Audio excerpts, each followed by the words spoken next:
going to turn people off, and for good reason. When you knock a guy out because the referee did a horrible job, but and the Texas Commission is weak, and we all know that. They consistently assign referees who consistently show bad judgment. It's not just they stop fights too early, because sometimes they do that, right? Laurence Cole back in the day, like he'd ensure the fight and then stop the fight, but also they just show bad judgment. They stop the fight too late when the fight.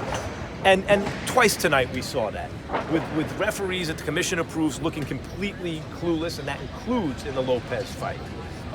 Should have been a first-round knockout. It was an unnecessary second round, oh my God, the type of stuff you don't want to hear about later on in the guy's life knockout.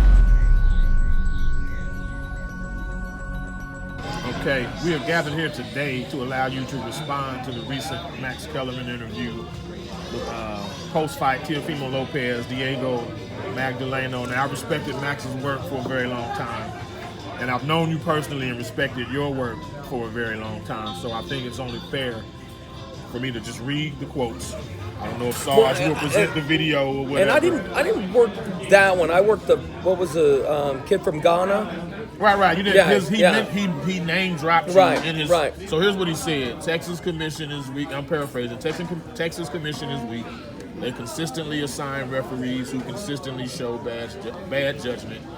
He then said Laurence Cole back in the day, he ensured a fight, then stopped the fight. What sayeth ye, just in response? Overall, this is like your chance to boxing media who get things twisted, who just your chance to kind of respond, to give them a referee side of the criticism. Well, I wish Max would try to go buy the boxing insurance. I mean, I know it because that's a part of my business, but there's not that many. Boxing insurance isn't like going out and buying car insurance.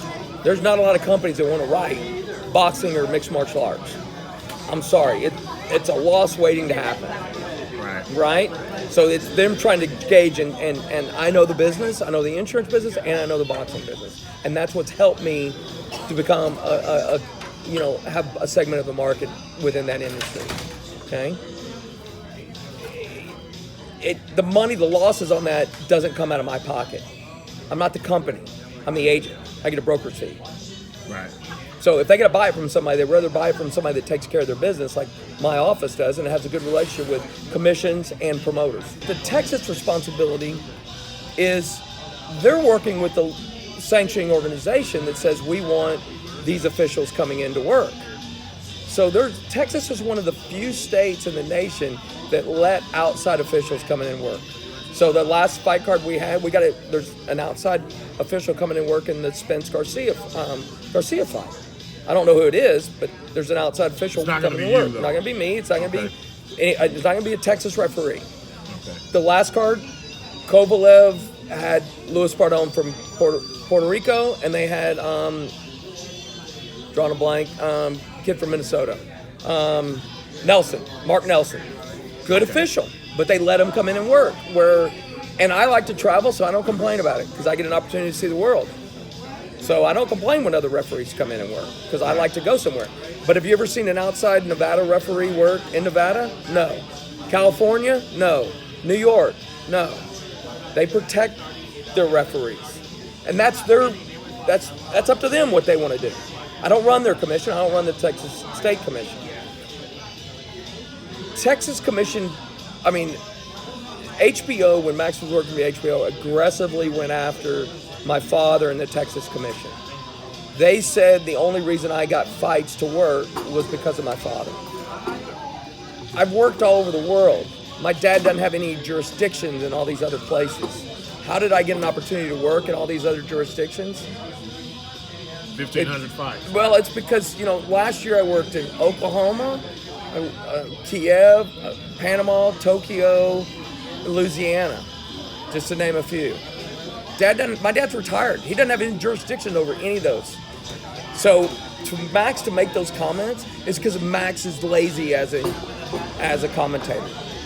Lastly, one of my pet peeves is I've never seen Max, Teddy Atlas, any of these guys at a ring official seminar. So how do they know the criteria of what a judge is looking for or how a referee manages a fight when they've never been to a seminar?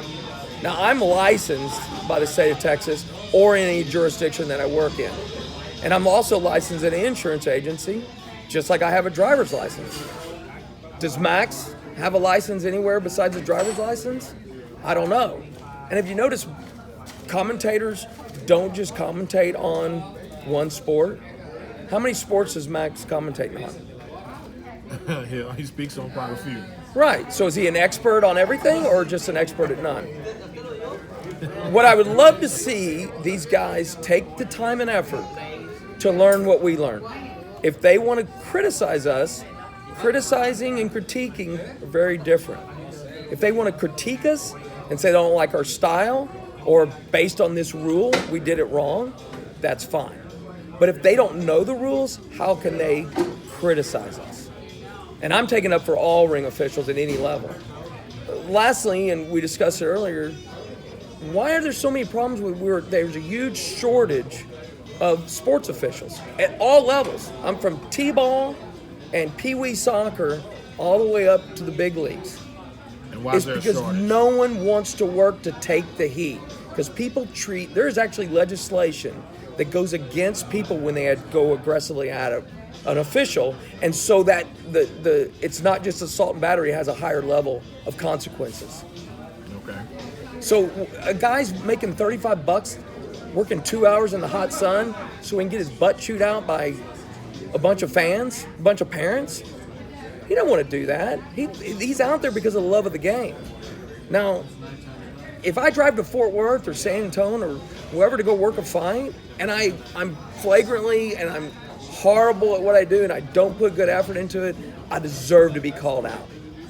But I don't need to have my character called out when they don't know who I am. They don't know my background. They don't know my level of education I have within the sport just because the decision didn't go their way. And half of the fighters lose. Yeah, somebody has to lose. Most of the time, somebody loses. And I can't control that. I just try to do my job for the safety of the fighters, to protect them, and to maintain we stay within the rules. So those are the primary jobs as a ring official. And when guys jump over things and they start going, well, his mom sleeps with the commissioner, that way he gets all the fights. Well, that's not necessarily true. So if you went back and looked at all the world title fights since I've been a referee in Texas, and you see what percentage I got, it's not 50%, definitely not 100%. It's probably not 50%. It's probably more like 25 or 30%. And based on the time, it's probably where I stood between the hierarchy of the ring officials in the state of Texas. Well, Laurence, I thank you for your time. I think I would like to do this again with you. I think you can be the voice for not only boxing referees, but officials in general. There's something to be learned, because I have children in youth sports, so does Sarge. I think there's a lesson here to be learned, and I'd like to revisit this with you at another time, sir. Anytime. I appreciate you having me. Let me talk about my favorite subject, me. All right, brother. Love you, Thank man. you so much.